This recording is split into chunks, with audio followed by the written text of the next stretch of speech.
Okay, friends, let's have a look if we can have a little bit of fun with a pumping zoom effect. We go to the effects library, and here under effects we take an adjustment clip, close the whole thing, and then we go and make the adjustment clip quite short.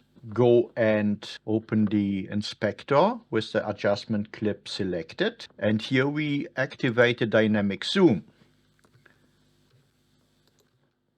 Gives us a zoom out now. So what we do now is we make a copy by Alt and dragging that, so hitting Alt and dragging that, and then swap this one.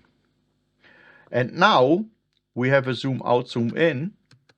What we do now is mark both,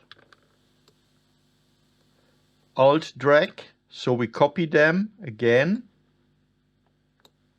copying them all over again and again. Let's do it one more time. And now we have a pumping zoom effect. It's not a footage where you think, okay, I need that, but probably for your music video or dance video, have fun with it.